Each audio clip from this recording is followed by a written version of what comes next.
ಸ್ನೇಹಿತರೆ, ಸಂಜೀವಿನಿ entertainment YouTube ಚಾನಲ್ಗೆ ತಮ್ಮೆಲ್ಲರಿಗೂ ಆದರ ಆತ್ಮೀಯವಾದ ಹಾಗೂ ಹೃದಯಪೂರ್ವಕವಾದ ಸ್ವಾಗತ ಸುಸ್ವಾಗತ. ಇವತ್ತು ನಿಮಗೊಂದು ಸರ್ಪ್ರೈಸ್ ಹಾಗೂ ವಿಶೇಷತೆ ಕಾದಿದೆ. ಅದೇನಪ್ಪ ಅಂದರೆ, ಇಲ್ಲಿವರೆಗೆ ನಾವು ನಮ್ಮ ಚಾನಲಲ್ಲಿ ಸಿನಿಮಾ ಕ್ಷೇತ್ರದ ಸಾಧಕರನ್ನು ನಿಮಗೆ ಪರಿಚಯ ಮಾಡಿಕೊಡ್ತಾ ಇದ್ವಿ. ಆದರೆ ಇದೇ ಮೊದಲ ಬಾರಿಗೆ ರಾಜಕೀಯ ಕ್ಷೇತ್ರದ ಸಾಧಕನನ್ನು ನಿಮ್ಮ ಮುಂದೆ ಪರಿಚಯ ಮಾಡಿಕೊಡ್ತೀನಿ. ಹಾಗಾದರೆ ಅವರು ಯಾರು ಅಂತ ಬನ್ನಿ ಪರಿಚಯ ಮಾಡ್ಕೊಳ್ಳೋಣ. ಇವತ್ತಿನ ನಮ್ಮ ಸಾಧಕರು SM ನಾಗೇಶ್ ಅವರು.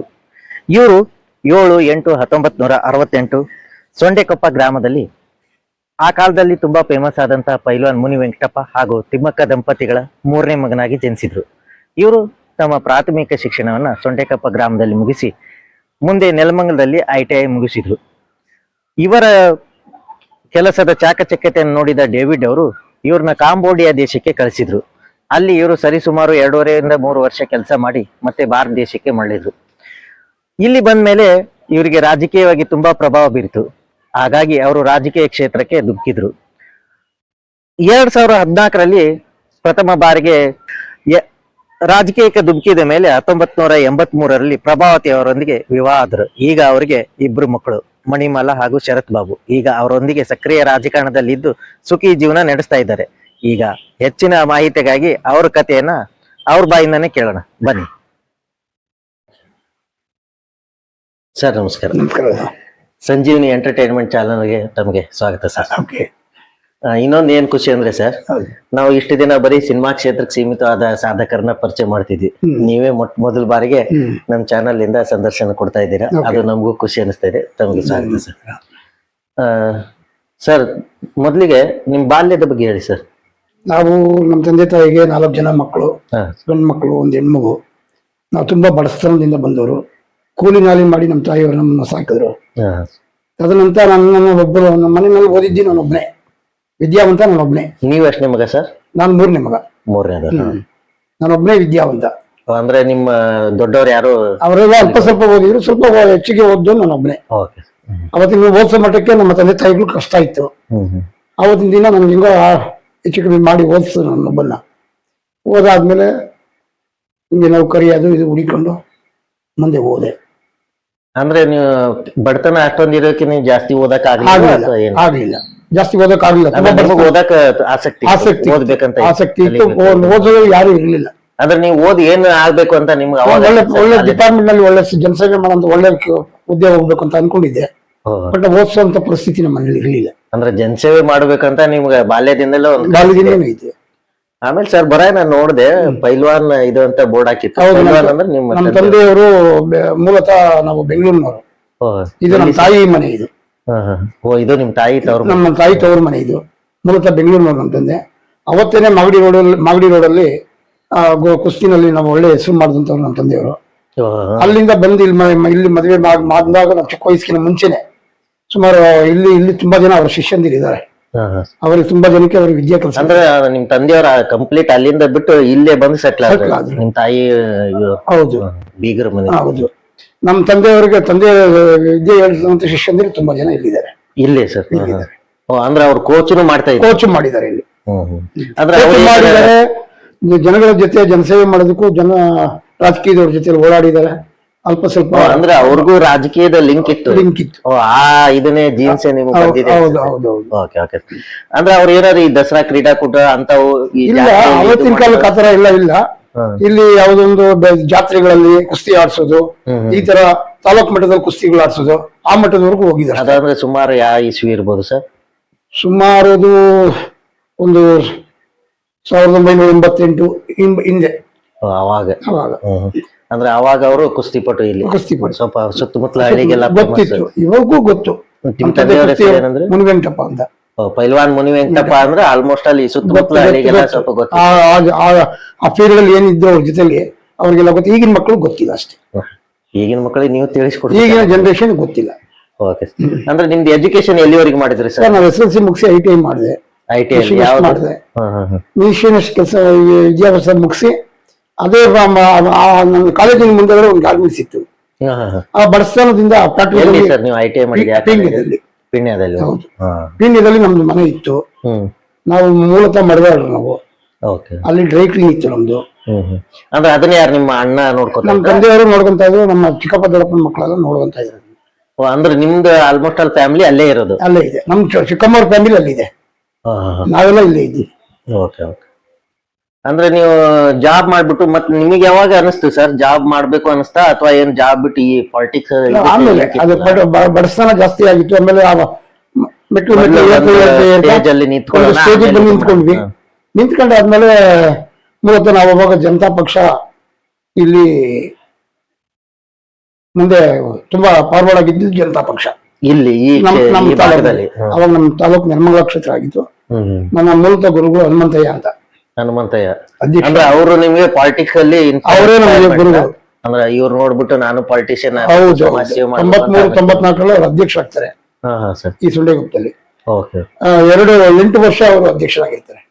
ಅವರ ಹಿಂಬಾಲಕರು ನಾವೆಲ್ಲ. ಅವರ ಒಂದು ಇದು ನಮ್ಗೆ ಪ್ರೇರಣೆ ಬಂದು ರಾಜಕೀಯಕ್ಕೆ. ಅಂದ್ರೆ ಅವ್ರು ನಿಮ್ಗೆ ಹೇಳಿದ್ರ? ಹೌದು, ಅವ್ರು ನಮ್ಗೆ ಅವ್ರ ಜೊತೆಲೆ ಇರಬೇಕು, ರಾಜಕೀಯ ಸಮಾಜ ಸೇವೆ ಮಾಡಬೇಕು, ಬಡವರ ಬಗ್ಗೆ ಸ್ವಲ್ಪ ಕಾಳಜಿ ವಹಿಸ್ಬೇಕು. ಅವ್ರು ವಹಿಸ್ತಿದ್ ನಾವು ನೋಡ್ ಕಲ್ತ್ಕೊಂಡಿದ್ವಿ.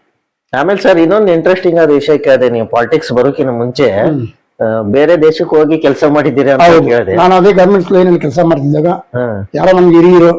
ಅದು ಏನು ಸಿಕ್ತು ಸರ್ ನಿಮ್ಗೆ? ಕೆಲಸ ಮಾಡ್ಬೇಕು ಅಂತ ಹೇಳಿ ನಾನು ಯಾವ್ದು 5 ನಯಾ ಪೈಸಾ ಖರ್ಚು ಮಾಡ್ದಂಗೆನೆ ಹೊರದೇಶದಲ್ಲಿ ಹೋಗಿ ಕೆಲಸ ಮಾಡಿ ಮನೆಗೆ ಬಂದು ಅಲ್ಲಿಂದ ಆಚೆಗೆ ನಂದು ಇದು ಏನು ನಮ್ಮ ಬಡಸ್ತಾನ ಸ್ವಲ್ಪ ದೂರ ಆಗ್ತಾ ಹೋಯ್ತು. ಅಂದ್ರೆ ಬಡತನ ಇರೋ ಕಾರಣಕ್ಕೆ ನೀವು ಹೋಗ್ಬೇಕು ಅಂತ ತೀರ್ಮಾನ ಮಾಡ್ಕೊಂಡ್ಬಿಟ್ಟು? ಹೌದು ಹೌದು. ಆ ಅಪರ್ಚುನಿಟಿ ನಿಮ್ಗೆ ಹೆಂಗ್ ಸಿಕ್ತು ಸರ್? ನೀವು ಆ ಲೈನ್ ಅಲ್ಲಿ ಇದ್ದಂತ ಗುರುಗಳು, ನನ್ನ ಗುರುಗಳು ಅಲ್ಲಿದ್ರಲ್ಲ, ಯಾರು ಸರ್? ಡೇವಿಡ್ಸನ್ ಅಂತ. ಗಾರ್ಮೆಂಟ್ಸ್ ಅಲ್ಲಿ ನನ್ನ ಗುರುಗಳು ಅವರು ಮೂಲತಃ ಕೇರಳದವರು, ಇಂಬ್ರಾ ಡೇವಿಡ್ಸನ್ ಅಂತ. ಅವ್ರ ಹೆಂಡತಿ ರಿಸರ್ವ್ ಬ್ಯಾಂಕ್ ನಲ್ಲಿ ಡ್ಯೂಟಿ ಮಾಡ್ತಾ ಇದ್ರು. ಮೊನ್ನೆ ಲಾಸ್ಟ್ ಇಯರ್ ಮಾತ್ರ ಅವರು ರಿಟೈರ್ಡ್ ಆದ್ರು. ಹೌದು ಸರ್, ರಿಸರ್ವ್ ಬ್ಯಾಂಕ್ ಅಲ್ಲಿ ಇದ್ರು. ಅಂದ್ರೆ ಈಗ ಅವ್ರ ಜೊತೆ ನಿಮ್ದು ಒಡನಾಟ ಇದೆ? ಒಡನಾಟ ಐತೆ. ಅಂದ್ರೆ ಅವ್ರು ನೀವು ನೆನಪು ಮಾಡ್ಕೊಂತೀವಿ. ಯಾಕಂದ್ರೆ ಸ್ವಲ್ಪ ಮೇಲೆ ಬಂದಿದ್ದ ಅಲ್ಲಿ ಯಾವ ದೇಶಕ್ಕೆ ಹೋಗಿದ್ರಿ ಸರ್? ಕಾಂಬೋಡಿಯಾ. ಅಲ್ಲಿ ಅಷ್ಟೇ ಮಾಡಿದ್ದೀರಾ? ಕಾಂಬೋಡಿಯಾದಲ್ಲಿ ಮಾತ್ರ ಕೆಲಸ ಮಾಡಿದ್ವಿ. ಹೌದು. ಅಲ್ಲಿ ಎಷ್ಟು ವರ್ಷ ಮಾಡಿದ್ರಿ ಸರ್? ಅಲ್ಲಿ 2 ವರ್ಷ ಕೆಲಸ ಮಾಡಿದ್ವಿ. 1 ತಿಂಗಳು ಕಡಿಮೆ ಐತಿ 2 ವರ್ಷಕ್ಕೆ. ಅಲ್ಲಿ ನಿಮ್ಗೆ ಏನ್ ಅನಿಸ್ತು ಸರ್? ಅಂದ್ರೆ ನೀವು ಅಲ್ಲಿ ಲ್ಯಾಂಗ್ವೇಜ್ ಅದು ನಿಮ್ಗೆ ಬರ್ತಾ ಇತ್ತಾ? ಟ್ರಾನ್ಸ್ಲೇಷನ್ ಮಾಡೋ ಜನ ಇದ್ರು ಅಲ್ಲಿ.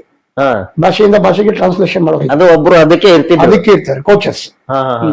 ಅಂದ್ರೆ ಅವರು ಕನ್ನಡ ಅದು ಕಾಂಬೋಡಿಯಾ ಭಾಷೆಗೆ ಎರಡೂ ಗೊತ್ತಿರ್ತದೆ ಅವರಿಗೆ. ಅಂದ್ರೆ ಅವ್ರು ನಮ್ಮ ಭಾರತದವರು ಟ್ರಾನ್ಸ್ಲೇಟ್ ಏನ್ ಮಾಡೋರು ನಮ್ಮ ದೇಶದವರು. 2 ಭಾಷೆ ನಾವೆಲ್ಲ ಸ್ಟೇಟ್ನವರು ಇದ್ವಿ. ಅಂದ್ರೆ ನಿಮ್ಗೆ ಅಲ್ಲಿ ಯಾವ್ದು ತೊಂದರೆ ಆಗ್ಲಿಲ್ಲ? ಏನು ತೊಂದರೆ ಆಗಿಲ್ಲ. ತಮಿಳ್ನಾಡವ್ರು ಇದ್ರು, ಆಂಧ್ರದವ್ರು ಇದ್ರು, ಕೇರಳದವ್ರು ಇದ್ರು, ಎಲ್ಲಾ ರಾಜ್ಯದವರು ನಮ್ಮ ಜೊತೆ ಇದ್ರು. ಅಂದ್ರೆ ಭಾರತದವರು ಅವಾಗ ಬಹಳ ಜನ ಇದ್ರು. ಮೋಸ್ಟ್ಲಿ ಯಾವ ಪೀರಿಯಡ್ ಸರ್ ಅದು? ಈಗಾಗಲೇ 91ರಲ್ಲಿ. ಎಷ್ಟು ವರ್ಷ ಮಾಡಿದ್ರಿ? 2 ವರ್ಷ. 1 ತಿಂಗಳು ಕಡಿಮೆ ಮುಂಚೆ ಬಂದೆ. ಅಂದ್ರೆ ಅಲ್ಲಿ ಹೆಂಗಿತ್ತು ಸರ್ ಲೈಫ್? ಅಲ್ಲಿದಕ್ಕೆ ಇಲ್ಲಿದಕ್ಕೆ ನೀವು ಕಂಪೇರ್ ಮಾಡಿದ್ರೆ ನಮ್ಮ ದೇಶದ ಕಲ್ಚರ್ ಬೇರೆ ದೇಶದಲ್ಲಿ ಬರಲ್ಲ ಅಂತ ನಾನು ಅನ್ಕೊಂಡಿದ್ದೀನಿ. ಅಂದ್ರೆ ನಿಮಗೆ ಈ ಭಾರತದ ಸಂಸ್ಕೃತಿ, ಆಚಾರ ವಿಚಾರ ಎಲ್ಲ ಮಿಸ್ ಮಾಡ್ಕೊಂಡಿದ್ದೀವಿ. ಅಂದ್ರೆ ಅಲ್ಲಿ ನಿಮಗೆ ಸ್ಪೆಷಾಲಿಟಿ ಎಲ್ಲ ಚೆನ್ನಾಗಿತ್ತು, ಅದ್ರದ್ದೇನು ತೊಂದರೆ ಇಲ್ಲ. ಊಟ ಹೆಂಗೆ? ಊಟಕ್ಕೆಲ್ಲ ಅಂದ್ರೆ ಶ್ರೀಲಂಕಾದವರು ಅಡಿಗೆ ಮಾಡೋದಕ್ಕೆ ಇಟ್ಟಿದ್ರು. ಅಂದ್ರೆ ನಿಮಗೆ ಆ ಕಂಪನಿಯಿಂದ ಸಪರೇಟ್ ಅಡಿಗೆ ಮಾಡೋರು ಬಟ್ ಶ್ರೀಲಂಕಾದವ್ರು ಅವ್ರು ಅಡಿಗೆ ಮಾಡೋದು ನಿಮ್ಗೆ ಇಷ್ಟ ಆಗ್ತದೆ? ಅದು ತಮಿಳ್ನಾಡಿನವ್ರು ಹೋಗಿ ಶ್ರೀಲಂಕಾ ಸೇರಿದ್ರು. ಶ್ರೀಲಂಕಾದಿಂದ ಅವ್ರು ಅಲ್ಲಿ ಬಂದು ಅಂದ್ರೆ ಮೂಲತಃ ಅವ್ರು ತಮಿಳ್ನಾಡು ರೈಸ್ ಸಾಂಬಾರ್ ಎಲ್ಲ ಮಾಡೋರು. ಆಮೇಲೆ ಬರ್ಕೊಟ್ರೆ ಅದೇ ರೀತಿ ಅವರು ಅಡಿಗೆ ಮಾಡೋರು. ಅಂದ್ರೆ ನಿಮ್ ಮೆನು ಇರ್ತಿತ್ತು? ಈ ದಿನ ಈ ತರ ಅಡಿಗೆ ಮಾಡಿ. ಅಲ್ಲಿ ರಜಾ ಅದು ಇರ್ತಿತ್ತು ಸರ್? ರಜಾ ಇತ್ತು, 2 ದಿನ ಇತ್ತು. ವಾರದಲ್ಲಿ 2 ದಿನ? ಶನಿವಾರ ಭಾನುವಾರ 2 ದಿನ ಇತ್ತು. ಆ ಫ್ರೀ ಟೈಮ್ ಅಲ್ಲಿ ನೀವೇನ್ ಮಾಡ್ತಾ ಇದ್ರಿ? ಫ್ರೀ ಟೈಮ್ ನಲ್ಲಿ ಹೊರಗಡೆ ಸಿಟಿಗೆ ಹೋಗಿ ಓಡಾಡ್ಕೊಂಡ್ ಬರೀವಲ್ಲಿ. ಅಲ್ಲೇನು ಹುಡುಗಿ ಗಿಡಿಗಿರ್ ನೋಡ್ತಿದ್ದ? ಇಲ್ಲ ಸರ್. ಅಲ್ಲ, ಯಾಕಂದ್ರೆ ಅದು ವಯಸ್ಸು ಆತರ ಅಲ್ಲ. ಇಲ್ಲ ಸರ್. ಅಂದ್ರೆ ನಿಮ್ ಬಡತನ ಇರೋ ಕಾರಣಕ್ಕೆ ಆ ಕಡೆ ಲಕ್ಷ್ಯ ಹೋಗಿಲ್ಲ ಯಾವ್ದನ್ನು? ಇಲ್ಲ. ಓನ್ಲಿ ಬರೀ ದುಡಿಬೇಕು, ದುಡ್ಡು ಗಳಿಸ್ಬೇಕು, ಆರಾಮ ಊರಾಗ ಸೆಟ್ಲ್ ಆಗ್ಬೇಕು, ತಂದೆ ತಾಯಿ ನೋಡ್ಕೋಬೇಕು. ಬೇರೆ ದೇಶಕ್ಕೆ ಹೋಗಕ್ಕೆ ನಿಮ್ ತಂದೆ ತಾಯಿ ಒಪ್ಕೊಂಡ್ರ ಸರ್? ನಮ್ ತಾಯಿಯವ್ರಿದ್ರು, ನಮ್ ತಂದೆಯವ್ರು ಅಷ್ಟು ಕಾಲ ತೀರ್ಕೊಂಡ್ಬಿಟ್ಟಿದ್ರು. ತಂದೆಯವರಿಲ್ಲ? ನಮ್ ತಾಯಿಯರಿದ್ರು, ಒಪ್ಕೊಂಡ್ರು. ನಮ್ ತಾಯಿ ಸಂಸಾರ, ನಮ್ಮ ಹೆಂಗಸರು ಮಕ್ಕಳು ಅಲ್ಲೇ ನಮ್ಗೆ ಅಲ್ಲಿ 2 ಮಕ್ಕಳು, ಸಣ್ಣ ಮಕ್ಕಳು ಬಿಟ್ಬಿಟ್ಟಿದ್ರು. ನೀವು ಮದುವೆ ಆದ್ಮೇಲೆ ಹೋಗಿರ? ಹೌದು. ಮತ್ತೆ ನಿಮ್ಮ ಇವ್ರ ಮಿಸಸ್ ಏನ್ ಹೇಳಿ? ಮಿಸಸ್ ನಮ್ ತಾಯಿಯವ್ರ ಜೊತೆಲಿ ಇದೆ ಮಲ್ಲಿ. ಅಲ್ಲ, ಹೋಗ್ಬೇಡ ಅಂತ ಹೇಳಿ ಪರಿಸ್ಥಿತಿ ನಮ್ಗೆ ಸಿಕ್ಕಿತ್ತಲ್ಲ ಆಪರ್ಚುನಿಟಿ. ಅವಾಗ ನಮ್ಗೆ ಊರ್ನ ಜಾತ್ರೆ ಮಾಡಿ ಕಳ್ಸ್ಕೊಟ್ರು. ಬಂದ ಅವಕಾಶನ ಯಾಕೆ ಬಿಡ್ಬೇಕು ಅಂತ ಹೇಳಿ. ಎಲ್ಲಾ ದೇವಸ್ಥಾನಗಳಿಗೆ ಪೂಜೆ ಮಾಡಿಸಿ ಹಾ ಹೋಗ್ಬಾರಪ್ಪ ನೀನು ಅಂತ ಕಳ್ಸ. ಅವಾಗ ಫ್ಲೈಟ್ ಅಲ್ಲಿ ಹೋಗೋದೊಂದು ದೊಡ್ಡ ವಿಚಾರ.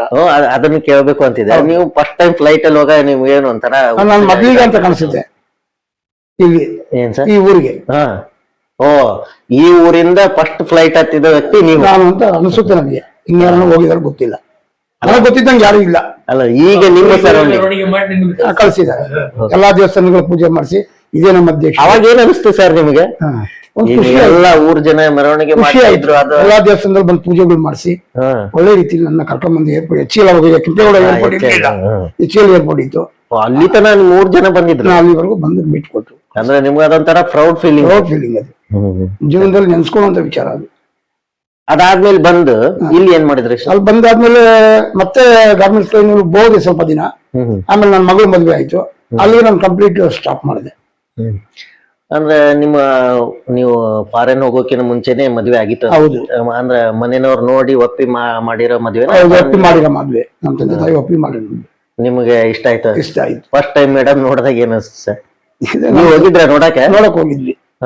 ಸಂಬಂಧನೇ ಅಲ್ವರ. ಓ ನಿಮ್ ಸಂಬಂಧಿಕರಲ್ಲಿ? ಏನ್ ಅವಾಗ ಏನಾದ್ರು ಮಾತಾಡಿದ್ರ ಪರ್ಸನಲ್ ಆಗಿ ಕರೆದ್ಬಿಟ್ಟು? ಏನಿಲ್ಲ ಏನ್ ದೊಡ್ಡವರು ಒಪ್ಕೊಂಡ್ರು ಅದಕ್ಕೆ ಮತ್ತೆ ನಾವು ಅವಾಗೆಲ್ಲ ಆತರ ಇದನ್ನ ಇರ್ಲಿಲ್ಲ, ಈಗಿನ ತರ ಇದು ಇರ್ಲಿಲ್ಲ. ಒಪ್ಕೊಂಡು ಈಗ ಇಬ್ರು ಆರಾಮಾಗಿದ್ದೀರಾ? ಹೌದು.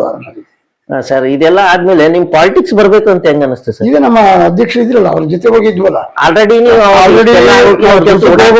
ಅದೇ ಅವ್ರಿಗೂ ಸ್ವಲ್ಪ ಉತ್ತೇಜನ ಇತ್ತು ನಾನು ಹೋಗಿ ಬರೋದಕ್ಕೆ. ಅವ್ರ ಜೊತೆ ಒಡನಾಟ ಜಾಸ್ತಿ ಇತ್ತು ನಂಗೆ. ಪ್ರತಿಯೊಂದು ವ್ಯವಹಾರ ಅವ್ರ ಜೊತೆ ಮಾಡ್ತಿದ್ದೆ. ಅವ್ರಿಗೆ ಫ್ರೀ ಟೈಮ್ ಎಲ್ಲ ಅವ್ರ ಜೊತೆ ಇರ್ತಿದ್ದೆ. ಅವ್ರ ಹಿಂದೆನೆ ಆಲ್ಮೋಸ್ಟ್ ಅಲ್ಲ ಅವ್ರ ಅವ್ರು ಏನೇನ್ ಕೆಲಸ ಮಾಡ್ತಾರೆ ಅದೆಲ್ಲ ನೋಡ್ಕೊಂಡಿರ್ತಾ ಇರ್ತಾರೆ. ಅವರು MLA ಆಗಿದ್ರೆ ಸರ್? ಇಲ್ಲ, ಅವರು ಈ ಊರಿನ ಅಧ್ಯಕ್ಷರಾಗಿದ್ದಾರೆ 2 ಟರ್ಮ್. ಸೊಂಡೆಕೊಪ್ಪ ಇದು ಭಾಗಕ್ಕೆ ಒಳ್ಳೆ ಹೆಸರು ಮಾಡಿದ್ರು. ಅಂದ್ರೆ ನೀವು ರಾಜಕೀಯ ಪ್ರಾರಂಭ ಮಾಡಿದ್ದು ಜನತಾದಳ ಇದ್ರೆ? ಜನತಾ ಪಕ್ಷ. ಅಂದ್ರೆ ಅವಾಗ ರಾಮಕೃಷ್ಣ ಹೆಗಡೆ, ಪ್ರಕಾಶ್ ಇವರೆಲ್ಲ ಇದ್ರಲ್ಲ. ಅವಾಗೆಲ್ಲ ಆಲ್ಮೋಸ್ಟ್ ಅಲ್ಲಿ ಕರ್ನಾಟಕ ತುಂಬಾ ಅವ್ರದ್ದು ಹವಾ ಜಾಸ್ತಿ ಅವ್ರದ್ದೇ ಇತ್ತು. ಅವಾಗ ನೀವ್ ಏನಾರ ಹೋರಾಟ ಮಾಡಿದ್ದು ನೆನಪಿದ್ಯಾ ಸರ್? ಅವ್ರ ಜೊತೆ ನಮ್ಮ ಅಧ್ಯಕ್ಷ ಏನು ಯಾವ ಫಂಕ್ಷನ್ಗಳಾಗ್ಲಿ, ಯಾವ ಕಾರ್ಯಕ್ರಮಗಳಾಗ್ಲಿ, ಯಾವ ಹೋರಾಟಗಳಾಗ್ಲಿ ಅವ್ರ ಹಿಂಬಾಲಗಳು ಇದ್ವಿ. ಅಲ್ಲ ನಿಮ್ಗೆ ಯಾವ್ದಾದ್ರು ಇದೇ ತರ ಹೋರಾಟಕ್ಕೆ ನಾನು ಹೋಗಿದ್ದೆ ಅಂತ ಏನಾದ್ರು? ಇಲ್ಲ, ಅವ್ರ ಲೀಡರ್ಶಿಪ್ ನಲ್ಲಿ ನಾವು ಹೋಗಿದ್ದೀವಿ. ಈ ಊರಿನಲ್ಲಿ ತುಂಬಾ ಗಲಾಟೆಗಳು ಬೇರೆ ಇದ್ವು. ಆ ಗಲಾಟೆಗಳೆಲ್ಲ ಸಿಲುಕೊಂಡಿದೀವಿ. ಪೊಲೀಸ್ ಸ್ಟೇಷನ್ಗಳಿಗೆಲ್ಲ ಹೋಗಿದ್ದೀವಿ. ಪೊಲೀಸ್ ಸ್ಟೇಷನ್ ಅದೆಲ್ಲ ನೋಡಿದೀವಿ. ಅವಾಗ ನಿಮ್ಮ ಮನೆಯವ್ರೇನ್ ಬೇಡ ಅಂದಿಲ್ಲ, ಯಾಕೆ ಬೇಕು ಇವೆಲ್ಲ ಸುಮ್ನೆ ಹೇಳ್ಬಿಟ್ಟು ಪೊಲೀಸ್ ಸ್ಟೇಷನ್ ಅಡ್ಡಾಡ್ದು? ಯಾವತ್ತು ನಮ್ಗೆ ಅವ್ರೇನು ಅಡ್ಡಿಪಡಿಸಿಲ್ಲ. ಫಾರಿನ್ ಅಲ್ಲಿ ಬಂದಿದ್ದೀರಾ, ಆರಾಮ್ ದುಡ್ಡು ಇದೆ, ಏನೋ ಮಾಡ್ಕೊಂಡು ಆರಾಮಾಗಿ ಇದು ಯಾಕೆ ಬೇಕು ಅಂತ? ದುಡ್ಡು ಎಲ್ಲ ಜೀವನ ಮಾಡೋಂತ ದುಡ್ಡು ಅಲ್ಲ, ಅದೇ ಆರಾಮಾಗಿ ಒಂದು ಇದ್ರಲ್ಲಿ ಲೈಫ್ ಅಲ್ಲಿ ಸೆಟ್ಲ್ ಆದ್ವಿ. ಅದು ಬಂದಾದ್ಮೇಲೆ ನಮ್ದು ಸ್ವಲ್ಪ ಜಮೀನ್ ಇತ್ತು, ಅದನ್ನ ತೋಟ ಮಾಡಿಸ್ವಿ. ಮನೆಗಳು ಸಣ್ಣ ಪುಟ್ಟ ಮನೆಗಳು ಕಟ್ಕೊಂಡು. ಅಂದ್ರೆ ನೀವು ಮೂಲತಃ ಕೃಷಿಕರು ಕೂಡ? ಕೃಷಿಕರು. ಅಂದ್ರೆ ಕೃಷಿ ಕೆಲಸ ಮಾಡ್ತೀರಾ, ಆಮೇಲೆ ಜಾಬ್ ಕೆಲಸ ಮಾಡ್ತೀವಿ, ಪಾಲಿಟಿಷಿಯನ್ ಊರಿನ ಕೆಲಸನೂ ಮಾಡ್ತೀವಿ. ಓಕೆ. ಅಂದ್ರೆ ನಿಮ್ಗೆ ಎಷ್ಟು ಜನ ಮಕ್ಕಳು ಸರ್? ನನಗಿಬ್ರು. ಅವ್ರು ಏನ್ ಮಾಡ್ತಾರೆ? ಒಂದು ಹೆಣ್ಣು ಮಗು ಮದುವೆ ಮಾಡಿದೀನಿ. ಅವ್ರ ಹಸ್ಬೆಂಡ್ ಬಂದು ಪ್ರೈವೇಟ್ ವಕೀಲರಲ್ಲಿ ಕೆಲಸ ಮಾಡ್ತಾರೆ. ಈಗ ನನ್ನ ಮಗನಿಗೆ ಮದುವೆ ಈಗ ಸೆಟ್ ಆಗ್ತಾ ಇದೆ. ಸೆಟ್ ಆಗಿ ನಿಮಗೆ ಈ ಪೊಲಿಟಿಕಲ್ ಕರಿಯರ್ಗೆ ಎಲ್ಲರೂ ಸಪೋರ್ಟ್ ಮಾಡಿದ್ರು. ಆಮೇಲೆ ನಮ್ಮ ಮಿಸ್ಸಸ್ 2014 ಚುನಾವಣೆ ನಿಲ್ಸ್ಕೊಂಡ್ವಿ. ಅವರು ಮೆಂಬರ್ ಆದ್ರು. ಅಂದ್ರೆ ಬರೀ ನಿಮ್ ಜೊತೆ ಓಡಾಟ ಇಲ್ಲ, ಅವರು ರಾಜಕೀಯ ಮೆಂಬರ್ ಆದ್ರು. ತದನಂತರ ಎಲೆಕ್ಷನ್ ಬಂದಂತ ಎಲೆಕ್ಷನ್ ನಾನು ನಿಂತು ಮತ್ತೆ ಸೋತೆ. ನಾನು ಫಸ್ಟ್ನೇ ಸಲ ಸೋತ್ರ? ಫಸ್ಟ್ನೇ ಸಾರಿ ಗೆದ್ವಿ, 2ನೇ ಸಾರಿ ನಾನ್ ನಿಂತೆ. ಮೊದಲು ನಮ್ಮ ಹೆಂಡತಿ ನಿಂತಿದ್ರು. ಅವ್ರು ನಿಂತ ಗೆದ್ರು, ನೀವ್ ನಿಂತ ಯಾಕೆ? ಏನಾದ್ರು ನಿಮ್ಗೆ ಅನಿಸ್ತಾ ಯಾಕೆ ಸೋತೆ ಅಂತ ಹೇಳ್ಬಿಟ್ಟು? ಅವಾಗ ದುಡ್ಡಿನ ಪ್ರಭಾವ, ನಮ್ಮ ಬಡವರು ದುಡ್ಡಿನ ಪ್ರಭಾವಗಳು ಬೀರ್ತು, ಏನು ಮಾಡೋದಕ್ಕಾಗಲ್ಲ. ಅಂದ್ರೆ ಆ ಕಾಲದಾಗೂ ದುಡ್ಡು ಅಷ್ಟೊಂದು ಮ್ಯಾಟರ್ ಆಗ್ತೈತೆ ಅಂತ ಹೇಳ್ತಾರೆ ಮಾತು. 5ರಿಂದ 10 ವರ್ಷದ ಹಿಂದಿನ ಮಾತಿದೆ. ಆಲ್ರೆಡಿ ಈಗೆಲ್ಲ ದುಡ್ಡು ಬಂದ್ ಕೂತಿತ್ತು ಅಂತೀರಾ? ಕೊರೋನಾ ಬಂದಾದ್ಮೇಲೆ. ಅಂದ್ರೆ ನೀವು ಸೋತಾದ್ಮೇಲೆ ಮತ್ತೆ ಗೆಲ್ಬೇಕು ಅಂತ ನಿಮ್ಗೆ ಮಾಮೂಲಿ ಜನಸೇವೆ ಯಾವ ತರ ಇದೀವಿ ಅದೇ ತರ ಇದ್ದೀವಿ. ಆಮೇಲೆ ನೆಕ್ಸ್ಟ್ ಟರ್ಮ್ ಅಲ್ಲಿ ಗೆದ್ರ ಸರ್? ಇಲ್ಲ, ಈಗ ಮತ್ತೆ ಬಂದ್ರೆ ನಿಲ್ಬೇಕಷ್ಟೇ. ಈಗ ನೀವು ಒಂದ್ಸಲ ಗೆದ್ದಿದ್ದೀರಾ, ಇದು ಮಾಡಿ. ಅಂದ್ರೆ ಸರ್ ಈಗ ನೀವು ಸಮಾಜ ಸೇವೆನೆ ಮಾಡ್ಬೇಕು ಅಂತ ಯಾಕೆ ನಿಮ್ಗೆ? ಏನೋ ಸರ್, ಅದು ನಮ್ಮ ಲೈಫ್ ಮೇಲೆ ಅದು ಅಳವಡಿಸ್ಕೊಂಡ್ಬಿಟ್ಟಿದೆ. ಯಾವಾಗ ನೋಡಿದ್ರು ಬಡವರು ಸೇವೆ ಮಾಡ್ಬೇಕು, ಏನಾದ್ರು ಒಂದು ಒಳ್ಳೇದ್ ಮಾಡ್ಬೇಕು. ಧಾರ್ಮಿಕ ಕೆಲಸಗಳಲ್ಲೆಲ್ಲಾನು ನಾವು ಸಕ್ರಿಯವಾಗಿ ನೀವೇ ಮುಂದ್ ನಿಂತು ಎಲ್ಲ ಮಾಡ್ತೀವಿ. ನಮ್ ಕೈಲಾಗಿ ಸಹಾಯ ಮಾಡಿದೀನಿ. ಯಾವುದೇ ಒಂದು ಧಾರ್ಮಿಕ ಕೆಲಸಗಳಿಗೆ ನಾನು ರೆಡಿ ಇದ್ದೀನಿ. ಈಗ ಗ್ರಾಮಗಳ ಬಗ್ಗೆ ಸ್ವಲ್ಪ ಜನ ಜಾಸ್ತಿ ತಾತ್ಸಾರ ತೋರ್ತದೆ, ಯಾಕಂದ್ರೆ ಎಲ್ಲ ಸಿಟಿಯಲ್ಲಿ ಇರ್ಬೇಕು, ಇದು ಮಾಡ್ಬೇಕು ಅಂತ. ಆತರ ಇರೋ ಜನರಿಗೆ ನೀವು ಇಲ್ಲಿ ಇರ್ಬೇಕು ಅಂತ ಏನಾದ್ರು ಕಾರ್ಯಕ್ರಮಗಳು ಇದು, ಯಾಕಂದ್ರೆ ನೀವು ಗ್ರಾಮ ಪಂಚಾಯತಿ ಇದ್ರಲ್ಲಿ ಇರೋದ್ರಿಂದ ನಿಮ್ಗೆ ಏನ್ ಅನಿಸ್ತಾ ಇದೆ ಸರ್? ಯಾಕೆ ಹೋಗ್ತಾ ಇದಾರೆ ಅಂತ ಅನ್ಸುತ್ತೆ? ನಾವಾಗ ಪಡಿಸ್ತಾನ ಸರ್, ಇಲ್ಲಿನ ಒಂದು ಕಾರ್ಖಾನೆಗಳಿಲ್ಲ, ಉದ್ಯಮಿಗಳಿಲ್ಲ, ಜಮೀನುಗಳಿಲ್ಲ ಕೆಲವೊಂದು ಜನಗಳಿಗೆ. ಅವರ ದುಡಿಯೋದೇ ಅವಲಂಬಿಸ್ಕೊಂಡಿರ್ತಕ್ಕಂಥ ಜನ ಜಾಸ್ತಿ ಇದಾರೆ ಇಲ್ಲಿ. ಬಡತನದ ಕಾರಣದಿಂದನೇ ಹೋಗ್ತಾ ಇದ್ದಾರೆ. ದುಡಿಮೆಗೋಸ್ಕರ ಹೋಗ್ತಾ ಇದ್ದಾರೆ. ಈಗ ಆಮೇಲೆ ಸಿಟಿ ನಮ್ಗೆ ಹತ್ರ ಬೇರೆ ಇದೆ, ಬೆಂಗಳೂರು ತೀರಾ ಹತ್ರದಲ್ಲಿದೆ.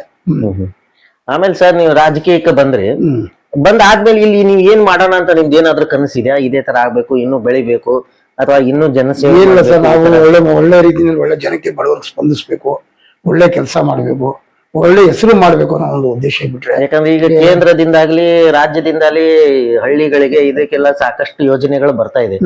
ಆತರ ಯೋಜನೆಗಳು ನಮ್ ಗ್ರಾಮಕ್ಕೆ ಇದೆಲ್ಲ ಮಾಡಿದೀನಿ ಅಂತ. ತದನಂತರ ನಾವು ಮೆಂಬರ್ ಆದ ತದನಂತರ ನಾವು ಬಿಜೆಪಿ ನಲ್ಲಿ ಇದ್ವಿ. ನಾವು ಮೆಂಬರ್ ಆದಾಗ, ಈಗ ನೀವು ಪ್ರೆಸೆಂಟ್ ಬಿಜೆಪಿಯಲ್ಲಿ ಇದ್ದೀರಾ? ಬಿಜೆಪಿನಲ್ಲಿ ನಾವು ಮೆಂಬರ್ ಆದಾಗೆ ಬಿಜೆಪಿನಲ್ಲಿ ಮೆಂಬರ್ ಆದ್ವಿ. ಬಿಜೆಪಿಯಲ್ಲಿ ಮೆಂಬರ್ ಆದ್ಮೇಲೆ ನಮ್ಗೆ ಅನೇಕ ಸ್ಥಾನಮಾನಗಳನ್ನ ನಮ್ಮ MLA ಸಾಹೇಬರು, ನಮ್ಮ ಶಾಸಕರು ನಮ್ಗೆ ಕೊಟ್ಟಿದ್ದಾರೆ. ಈಗ ಬಿಜೆಪಿಯಲ್ಲಿ ನೀವು ಯಾವ ಸ್ಥಾನದಲ್ಲಿ? ನಾವು ಪ್ರಧಾನ ಕಾರ್ಯದರ್ಶಿ, OBC ಪ್ರಧಾನ ಕಾರ್ಯದರ್ಶಿ. ಅಂದ್ರೆ ಈ ತಾಲೂಕಾ ಮಟ್ಟದಲ್ಲಿ ಅಲ್ಲ, ಈ ನಮ್ಮ ಮಂಡಲದಲ್ಲಿ ಗ್ರಾಮಾಂತರ ಮಂಡಲಕ್ಕೆ ಎರಡು ಬರ್ತವೆ, ಒಂದು ನಗರ ಮಂಡಲ ಬರ್ತವೆ, ಒಂದು ಗ್ರಾಮಾಂತರ ಮಂಡಲ ಬರ್ತವೆ. ಗ್ರಾಮಾಂತರ ಮಂಡಲದಲ್ಲಿ OBC ಪ್ರಧಾನ ಕಾರ್ಯದರ್ಶಿ ಆಗಿದೆ. ಅಂದ್ರೆ ನಿಮ್ ಶಾಸಕರು ಈಗ ಇದು ನಿಮ್ದು ಯಲಹಂಕ ಕ್ಷೇತ್ರ? ಯಲಹಂಕ ಕ್ಷೇತ್ರ SR ವಿಶ್ವನಾಥ್ ಅವರು ನಮ್ಮ ಅವ್ರ ಜೊತೆ ನಿಮ್ದು ಏನಾದ್ರು ಒಡನಾಟ? ಚೆನ್ನಾಗಿದೆ ಸರ್, ಏನ್ ತೊಂದ್ರೆ ಇಲ್ಲ. ಅವ್ರು ನಮ್ಗೆ ಒಳ್ಳೆ ಕೆಲಸ ಮಾಡಿದ್ದಾರೆ. ಇಲ್ಲಿ ಅನುದಾನ ತಂದು ಕೊಡ್ತಾ ಇದ್ದಾರೆ. ಅವ್ರು ಮಾಡುವಂತ ಕೆಲಸ ಯಾರು ಮಾಡಿಲ್ಲ ಇಲ್ಲಿ.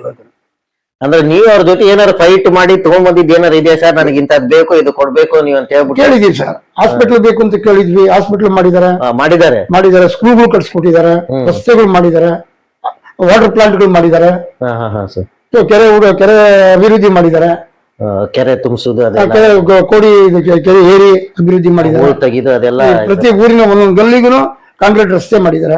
ಅಂದ್ರೆ ನೀವು ಯಾವ್ದು ಪ್ರಪೋಸಲ್ ತಗೊಂಡ್ ಹೋಗ್ತೀರಾ ಅದಕ್ಕೆ ಅವರು ಇಲ್ಲ ಅಂತ ಯಾವತ್ತೂ ಹೇಳಿಲ್ಲ. ಇನ್ನ ಲೀಡರ್ಸ್ ನಮ್ ಜೊತೆ ವೇದಿಕೆ ಜನ ಇದ್ದಾರೆ. ಅಂದ್ರೆ ಹಳ್ಳಿಗಳ ಬಗ್ಗೆ ಅವ್ರಿಗೂ ಒಂದು ಒಳ್ಳೆ ತುಂಬಾ ಕಾಳಜಿ. ನೀವು ಅದು ಅವ್ರ ಹತ್ರ ಭೇಟಿ ಆಗ್ತಿರ್ತೀರಾ, ಮಾಡ್ತಿರ್ತೀರಾ? ಗುದ್ಲಿ ಪೂಜೆ ಮಾಡಕ್ ಬಂದಿದ್ರು ಯಾವ್ದು 5 days ಬ್ಯಾಕ್ ಇಲ್ಲಿ ಸೊಂಡೆಗೊಪ್ಪಕ್ಕೆ, ಅವ್ರ ಜೊತೆನಲ್ಲಿ ಇದ್ವಿ. ಏನ್ ಗುದ್ಲಿ ಪೂಜೆ ಸರ್? ಅದು ಒಂದು ಡ್ರೈನೇಜು ಮತ್ತೆ ರಸ್ತೆದು ಗುದ್ಲಿ ಪೂಜೆ ಮಾಡಿದ್ರು ಸರ್. ಈಗ ರಸ್ತೆಗಳು ಇದು ಚೆನ್ನಾಗಿದೆ, ನಾನು ಬಂದ್ಮೇಲೆ ಒಂದ್ ಸ್ವಲ್ಪ ಮಾಡಿದೀನಿ ಅಂತ ನಿಮ್ಗೆ ಅನಿಸ್ತಾ ಇದೆ ಸರ್? ಸತ್ಯ, ಅದು 100%. ಯಾಕಂದ್ರೆ ಈಗ ಕೇಂದ್ರದಿಂದ ಗ್ರಾಮ ಸಡಕ್ ಯೋಜನೆ ಇದೆ, ಗಂಗಾ ಜಲ್ ಮಿಷನ್ ಇದೆ, ಅದು ಈಗ ನೀರಿನ ಗಂಗಾ ಜಲದ ಇದ್ರ ಪೂರ್ತಿ ಎಲ್ಲ ಪೈಪ್ ಲೈನ್ ಎಲ್ಲ ಮಾಡಿದ್ದಾರೆ. ಇನ್ ಕನೆಕ್ಷನ್ ಕೊಡೋದು ಒಂದು ಬ್ಯಾಲೆನ್ಸ್ ಇದೆ. ಅಂದ್ರೆ ನೀರಿಂದ ಯಾವ್ದೋ ಸಮಸ್ಯೆ ಬರ್ತಾವ ಸರ್ ನಿಮ್ಮ ಮನೆಗೆ? ಬರ್ತದೆ ಅಂದ್ರೆ ಕರೆಂಟ್ ಹೋಗಿರ್ತದೆ. ಅಲ್ಲ ಆತರ ಅಲ್ಲ ಸರ್, ಇವ್ರು ಬಂದ್ಮೇಲೆ ಈ ಕೆಲಸ ಆಗಿಲ್ಲ, ನಮ್ಮೂರಿನಲ್ಲಿ ನೀರಿನ ಸಮಸ್ಯೆ ಇಲ್ಲ. ನಮ್ಮೂರಲ್ಲಿ ಯಾವುದೇ ಕಾರಣಕ್ಕೂ ನೀರಿನ ಸಮಸ್ಯೆ ಇಲ್ಲ. ಸುಮಾರು ಬೋರ್ಗಳನ್ನ ಹಾಕ್ಸ್ಕೊಟ್ಟಿದ್ದಾರೆ ನಮ್ಮ ಶಾಸಕರು, ನೀರಿನ ಕನೆಕ್ಷನ್ ಇದೆ.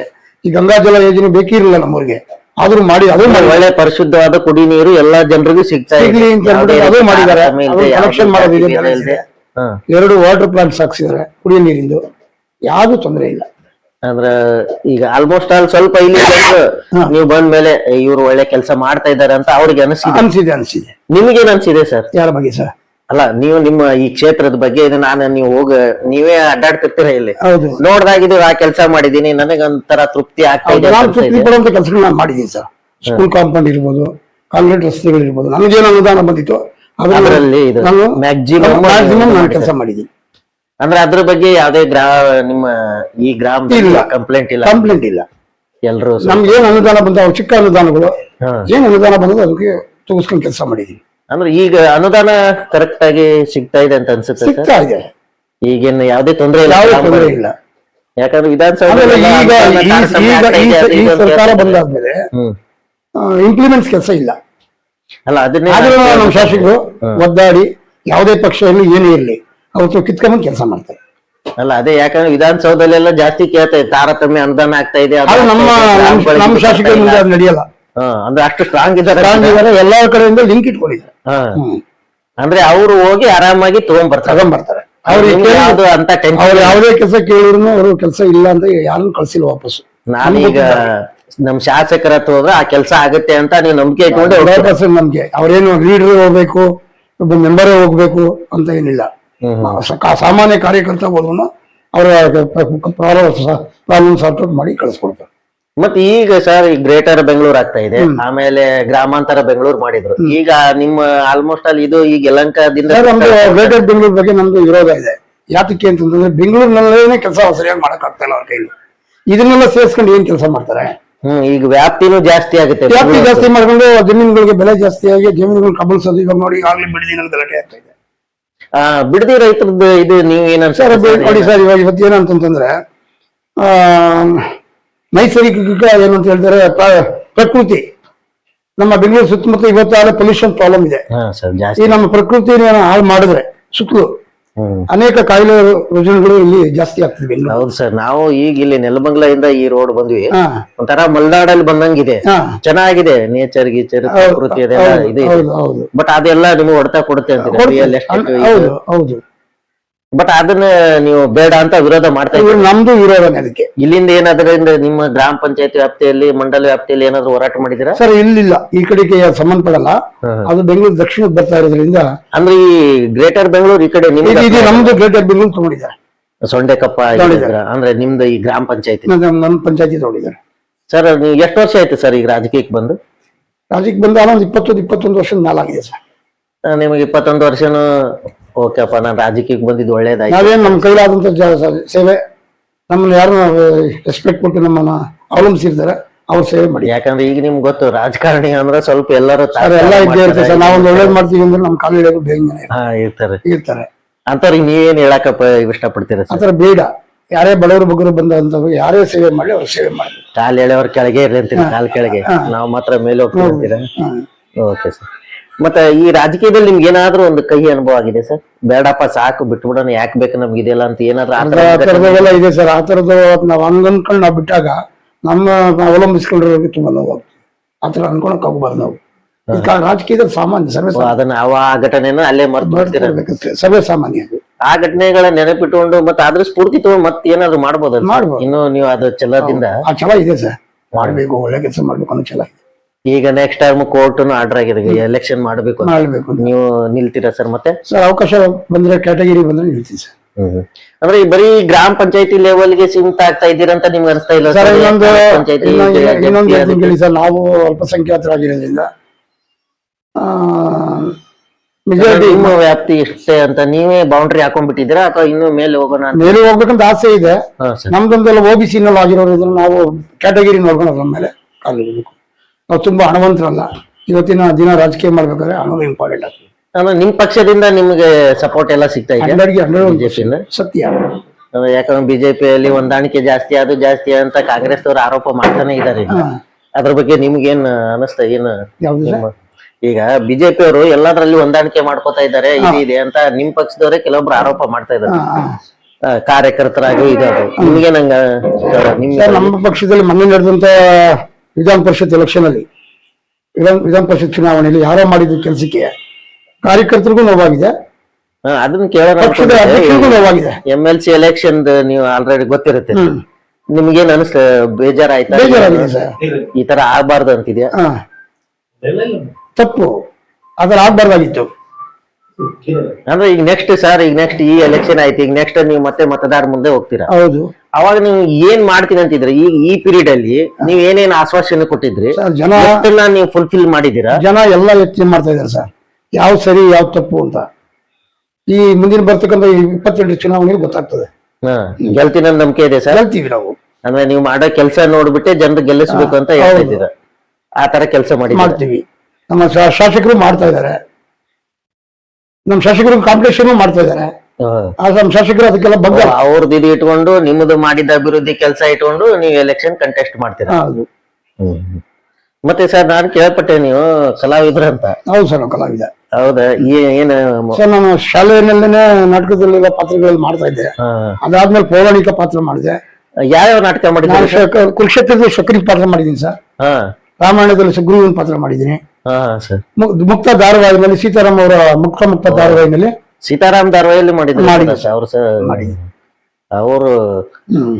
ಕಿರುತೆರೆ ಲೋಕದ ದಿಗ್ಗಜ ಅಂತವ್ರ ಜೊತೆ ಮಾಡಿದಾಗ ಅವಾಗ ನಿಮ್ಗೆ ಏನ್ ಅನ್ಸುತ್ತೆ ಸರ್? ಅಪರ್ಣ ಅವರ ಶಿಷ್ಯನಾಗಿ ಕೆಲಸ ಮಾಡಿದ್ದೀನಿ ಅದರಲ್ಲಿ. ಅದ್ರಲ್ಲಿ ನೀವು ಅಪರ್ಣ ಲಾಯರ್ ಆಗಿರ್ತಾರೆ, ಹಾ, ಅವ್ರ ಸರ್. ಶಿಷ್ಯನಾಗಿ ಕೆಲಸ ಮಾಡಿದ್ದೀನಿ. ಸುಮಾರು ಎಷ್ಟು ದಿನ ಶೂಟಿಂಗ್ ಹೋಗಿದ್ದೀರಾ? ಸರ್ ಒಂದು ವಾರದ ಮೇಲೆ ಹೋಗಿದ್ದೀನಿ. ಒಂದ್ ವಾರ. ಏನ್ ಅನ್ಸುತ್ತೆ ಸರ್ ಶೂಟಿಂಗ್? ಚೆನ್ನಾಗಿತ್ತು, ತುಂಬಾ ಕಷ್ಟ. ಯಾಕೆ ಆ ಫೀಲ್ಡ್ ಕಷ್ಟ.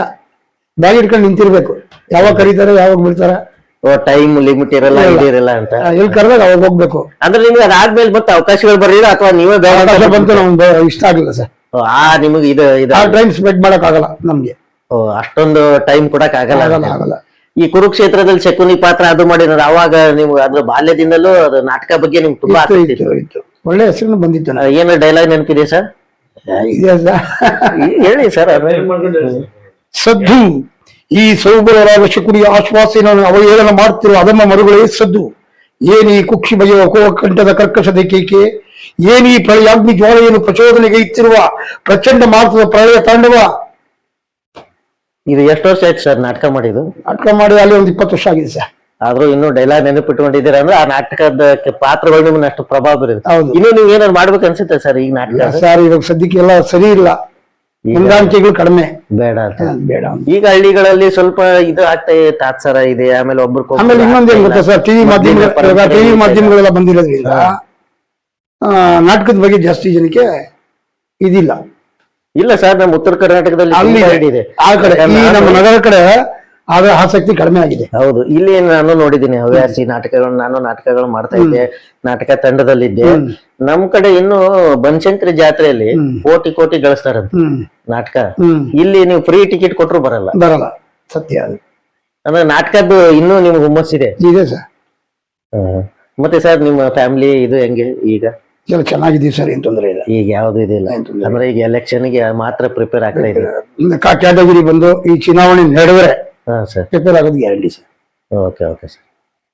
ಮತ್ತೆ ಈಗ ನೀವು ನಿಮ್ಮ ಮತದಾರಿಗೆ ಏನ್ ಹೇಳಕ್ ಇಷ್ಟಪಡ್ತೀರಿ ಸರ್? ಯಾರು ಕೆಲಸ ಮಾಡ್ತಾರೆ ಅವ್ರು ಮತ ಮಾಡಿ, ಅಂದ್ರೆ ಮತ ಕೆಲಸ ನೋಡ್ಬಿಟ್ಟು ನನಗೆ ಹಾಕಿ ಗೆಲ್ಸಿ. ಅಂದ್ರೆ ಸರ್ ಈಗ ಆಲ್ಮೋಸ್ಟ್ ಆಲ್ ಹಳ್ಳಿಗ ಹುಡುಗರಿಗೆ ಹೆಣ್ಣು ಸಿಗ್ತಾ ಇಲ್ಲ ಅಂತ ಬಹಳ ಅದೊಂದು ಟ್ರೆಂಡ್ ಆಗ್ತಾ ಇದೆ, ನೋಡಿರ್ಬೋದು ನೀವು ಸೋಷಿಯಲ್ ಮೀಡಿಯಾದಲ್ಲಿ ಇದ್ರಲ್ಲಿ.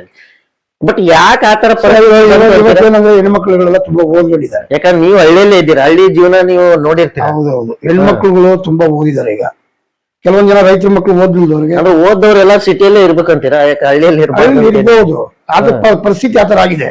ಯಾರು ಹಳ್ಳಿ ಮಕ್ಕಳುಗಳಿಗೆ ಹೆಣ್ಣು ಕೊಡೋದೇ ಕಷ್ಟ ಆಗಿದೆ. ಈಗ ಅವ್ರು ಕೊಡ್ತೀವಿ, ತಂದೆ ತಾಯಿ ಅಂದ್ರೆ ಹೆಣ್ಣುಗಳು ಒಪ್ಪಿರ್ತಾರೆ. ಈಗ ನೀವು ಹಳ್ಳಿಯಲ್ಲಿ ಇದ್ದೀರಾ, ನಿಮ್ ಮಗನು ಹಳ್ಳಿಯಲ್ಲಿ ಇದೆ, ನಿಮ್ಗ ಹೆಣ್ಣು ಹುಡ್ಕಾಡೋದು ಈಜಿ ಆಯ್ತಾ ಅಥವಾ ಕಷ್ಟ ಅನಿಸ್ತಾ? ತುಂಬಾನೇ ಕಷ್ಟ ಆಯ್ತು. ನಿಮ್ಗೆ ಕಷ್ಟ ಆಗಿದೆಯಾ? ಹೌದು. ಒಬ್ಬ ಗ್ರಾಮ ಪಂಚಾಯತಿ ಅಧ್ಯಕ್ಷ ಮಗು ಕೊಡಕ್ಕೂ ಇನ್ನ ಮುಂದೆ ನೋಡ್ತಾ ಇದ್ದಾರೆ. ಮತ್ ಹಂಗಾದ್ರೆ ಸಾಮಾನ್ಯ ಜನರು ಹೆಂಗೆ ಸರ್? ತುಂಬಾ ಕಷ್ಟ ಸರ್. ಮತ್ ಮುಂದೆ ಇದಕ್ಕೆ ಏನ್ ಪರಿಹಾರ ಹೆಂಗಂತ? ಈಗೆಲ್ಲ ಅವ್ರು ಓದ್ಬೇಕು, ಇವ್ರು ಓದ್ಬೇಕು. ಅದ ನೀವು ಮದ್ವೆ ಆಗುತ್ತಾನೆ ಸಿಟಿಗೆ ಹೋಗೋದೇ ಬಿಟ್ರೆ ಅಂತೀರಾ? ಮದ್ವೆ ಹಾಕಿ ಸಿಟಿಗೆ ಹೋಗ್ಬಿಟ್ಟು ಮದ್ವೆ ಆಗ್ತೀವಿ ಅಂತಲ್ರ, ವಿದ್ಯಾವಂತರಾಗ್ಬೇಕು. ಈಗಲ್ಲ ಆತರ ಪರಿಸ್ಥಿತಿ ಬಂದಿದೆ. ಅಲ್ಲ, ಹಳ್ಳಿಯಲ್ಲಿ ಆಲ್ಮೋಸ್ಟ್ ಅಲ್ಲಿ ಈಗೆಲ್ಲ ವಿದ್ಯಾವಂತರ ಇರ್ತಲ್ಲ ಸರ್, ವಿದ್ಯಾವಂತರು ಇದ್ರು ಕೊಡ್ತಾ ಇಲ್ಲ. ಸೊ ಆಮೇಲೆ ಎಲ್ಲ ಚೆನ್ನಾಗೇ ಇರ್ತಾರೆ. ರೈತರ ಕೆಲಸ ಮಾಡೋದು ಕೊಡೋದಕ್ಕೆ ಇಂಜೆಕ್ಟ್ ಮಾಡ್ತಾರೆ ಸರ್. ರೈತರ ಬಗ್ಗೆ ಸ್ವಲ್ಪ ತಾತ್ಸಾರ ಇದೆ. ನೀವು ಫ್ರೀ ಟೈಮ್ ಅಲ್ಲಿ ಏನೇನ್ ಮಾಡ್ತೀರಾ ಸರ್? ಫ್ರೀ ಟೈಮ್ ಅಲ್ಲಿ ಮಾಮೂಲಿ ಜನಸೇವೆ. ನಾವು ಎಸ್ಟೇಟ್ ಕೆಲಸದಲ್ಲಿ ಇದ್ದೀವಿ. ಕೆಲಸ ನಿಮ್ದೇ ಆದ ಒಂದು ಉದ್ಯಮ ಇದೆ, ಬಿಸಿನೆಸ್ ಇದೆ. ಅಂದ್ರೆ ತೋಟ ಗಿಟ ನೋಡ್ಕೊಂತೀವಿ. ಎಷ್ಟು ಎಕರೆ ಇದೆ ಸರ್? ನಮ್ದು ಒಂದು 2 ಎಕರೆ 13 ಗುಂಟೆ ಒಂದ್ ಕಡೆ ಇದೆ, 1 ಎಕರೆ 20 ಗುಂಟೆ ಇದೆ. 2.5 ಎಕರೆ ನಾನು ನೀರಾವರಿ ಮಾಡಿದೀನಿ. ತೋಟ ಎಲ್ಲ ನೀವೇ ಇದು ಮಾಡ್ತೀರಾ? ನಾವೇ ಮಾಡ್ತೀವಿ, ಕೆಲಸ ಮಾಡಿಸ್ತೀವಿ. ಅಲ್ಲಿ ಈಗ ಏನೇನ್ ಹಾಕಿದ್ವಿ? ಈಗ ಸೀಬೆ ಗಿಡ ಇದೆ, ತೆಂಗಿನ ಗಿಡ ಇದೆ ಸರ್. ಅಂದ್ರೆ ಫ್ರೀ ಇದ್ದಾಗ ತೋಟಕ್ಕೆ ಈಗ ಮುಂದೆ ತೆಂಗಿನ ಹೋಗ್ಬೋದು. ಅಲ್ಲಿ ಹೋದಾಗ ನಿಮ್ಗೇನ್ ಇದು ಫೀಲ್ ಅನ್ಸುತ್ತಾ? ಹೆಂಗ್ ಏನ್ ಅನ್ಸುತ್ತೆ? ಮನಸ್ಸಿಗೆ ಶಾಂತಿ, ಸಮಾಧಾನ. ತೋಟಕ್ಕೆ ಹೋಗ್ಬಂದ್ರೆ ಒಂಥರ ಏನೋ ಸಮಾಧಾನ. ಮತ್ತೆ ಸರ್ ಮುಂದೆ ನಿಮ್ ಕನಸು ಏನು ಸರ್? ಇವಾಗೆಲ್ಲ ಆಯ್ತು, ಇವಾಗ ನಾವು ಮನೆಗಳು ಕಟ್ಕೊಂಡಿದೀವಿ, ನಮ್ಮ ಮಗು ಮದುವೆ ಮಾಡ್ಬೇಕು. ಮುಂದೆ ನಾವೇನೋ ಕೈಲಾದಷ್ಟು ಜನಸೇವೆ ಮಾಡ್ಕೊಂಡು ಜೀವನ ಮಾಡ್ಬೇಕು ಅಷ್ಟೇ. ಜನಸೇವೆ, ಜನಾರ್ದನ ಸೇವೆ ಅಂತ ನಂಬ್ಕೊಂಡಿದ್ದೀರಾ ಅಷ್ಟೇ. ಆಯ್ತು ಸರ್. ಸರ್, ಕಾಂಬೋಡಿಯಾದಲ್ಲಿ ನೀವು ಕೆಲಸ ಮಾಡಿದೀನಿ ಅಂದ್ರೆ ಅಲ್ಲಿ ನಿಮ್ಗೆ ಯಾರಾದ್ರು ಫ್ರೆಂಡ್ಸ್ ಇದಾರಾ ಅಥವಾ ಅಲ್ಲಿ ವರ್ಕ್ ಕಲ್ಚರ್ ಹೆಂಗಿದೆ ಏನು? ಸರ್, ಕಾಂಬೋಡಿಯಾ ತುಂಬಾ ಫೇಮಸ್ ಆದಂತ ಕಂಟ್ರಿ. ಹಾ ಸರ್. ತುಂಬಾ ಜನಗಳಿಗೆ ವಿಚಾರ ಗೊತ್ತಿಲ್ಲ. ಇಡೀ ಪ್ರಪಂಚದಲ್ಲೇ ಮೊದಲನೇ ದೇವಸ್ಥಾನ ಇರೋದು ಕಾಂಬೋಡಿಯಾದಲ್ಲಿ. ಓ ಹೌದಾ ಸರ್? ಅಲ್ಲಿ ಯಾವ ದೇವಸ್ಥಾನ ಇದೆ? ಅಂಗಾರ್ ಕಾರ್. ಯಾವ್ದು ಸರ್? ಅಂಗಾರ್ ಕಾರ್. ಅಂದ್ರೆ ನೀವು ಅಲ್ಲಿ ಭೇಟಿಯಾಗಿದ್ದೀವಿ. ಇಡೀ ಪ್ರಪಂಚದಲ್ಲೇ ಮೊದಲನೇ ದೇವಸ್ಥಾನ ಅಂಗಾರ್ ಕಾರ್. ನೀವು ಬ್ಯಾಂಕಾಕ್ ನಲ್ಲಿ ಏರ್ಪೋರ್ಟ್ ಇಳಿತಿದ್ದಂಗೆ, ಫ್ಲೈಟ್ ಇಳಿತಿದ್ದಂಗೆ ಇಡೀ ಏರ್ಪೋರ್ಟ್ ಎಲ್ಲಾನು ಅಂಗರ್ಕಾರ್ ದೇವಸ್ಥಾನದ ಫೋಟೋಗಳೇ ಇರೋದು. ಓ ಅಂದ್ರೆ ಅಲ್ಲಿ ಜನರು ಯಾರು ಅದಕ್ಕೆ ಅಪೋಸ್ ಮಾಡಿಲ್ಲ ಏನಿಲ್ಲ. ಎಲ್ಲ ಬುದ್ಧಿಸಮ್, ಅಲ್ಲೂ ನಮ್ಮ ತರನೇ ಹಿಂದೂ ದೇಶ ಅದು. ಹಾ ಹಾ ಹಾ ಯಾವುದು ಕಂಬೋಡಿಯಾ ಹಿಂದೂ ದೇಶ. ಅಂದ್ರೆ ಪೂಜೆ ಮಾಡೋದಿಲ್ಲ, ಊದ್ಗಡಿನ ಹಚ್ಚಿ ಇಡ್ತಾರೆ ಅವರು. ಹಾ, ಅಂದ್ರೆ ಬೌದ್ಧಿಸಮ್ ಜಾಸ್ತಿ. ಬೌದ್ಧಿಸಮ್, ಪೂರ್ತಿ ಬೌದ್ಧಿಸಮ್. ಇದು ಒಂದು ಹಿಂದೂ ದೇವಸ್ಥಾನ ಇರೋದ ಸರ್ ಅಲ್ಲಿ? ಹಿಂದೂ ದೇವಸ್ಥಾನ ಇದೆ, ತುಂಬಾ ಇದೆ ಹಿಂದೂ ದೇವಸ್ಥಾನ. ಅಂದ್ರೆ ನೀವು ರಜೆ ಇದ್ದಾಗ ಹೋಗ್ತಾ ಇದ್ವಿ. ಆಮೇಲೆ ಇನ್ನೊಂದು ಏನಂದ್ರೆ, ನಮ್ಮ ಇಂಡಿಯನ್ಸ್ ನ ಕೊಲೆ ಮಾಡ್ತಾರೆ ಒಂದು ಒಂದು ಒಂದು ಯಾವ್ದೋ ಒಂದು ವರ್ಷದಲ್ಲಿ ಅವರು. ಯಾಕೆ ಸರ್, ಏನದು? ಎಲ್ಲ ದಂಗೆ ಹೇಳ್ತಾರೆ ನಮ್ಮ ಇಂಡಿಯಾದವ್ರ ಮೇಲೆ. ಅವ್ರನ್ನೆಲ್ಲ ಮರ್ಡರ್ ಮಾಡಿರೋಂತ ಒಂದು ಮಶಾನ ಬೇರೆ ಇದೆ ಇಲ್ಲಿ.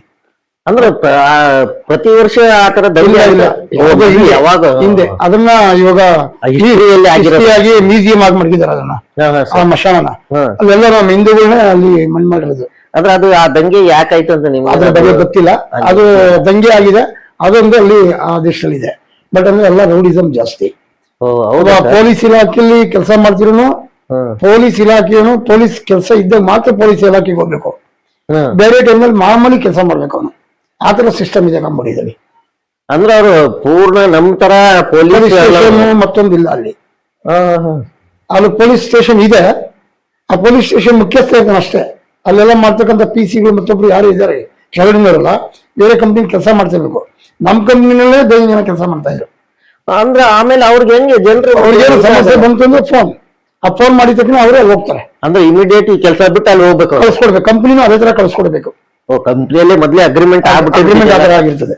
ಅಲ್ಲ ಸರ್, ಜನರು ಅವ್ರಿಗೆ ಮತ್ತೆ ಹೆಂಗ ಅಂಜಿತಾರ ಇಲ್ಲಿ ತರ ನಾವು ಇಲ್ಲೆಲ್ಲ? ಯಾಕೆಂತಂದ್ರೆ ತುಂಬಾ ರೌಡಿಸಮ್ ಇದೆ. ಆಮೇಲೆ ರಿವಾಲ್ವರ್ಸ್ ಎಲ್ಲ ಪಬ್ಲಿಕ್ ಮಾರ್ಕೆಟ್ ಸಿಗುತ್ತೆ ಅಲ್ಲಿ.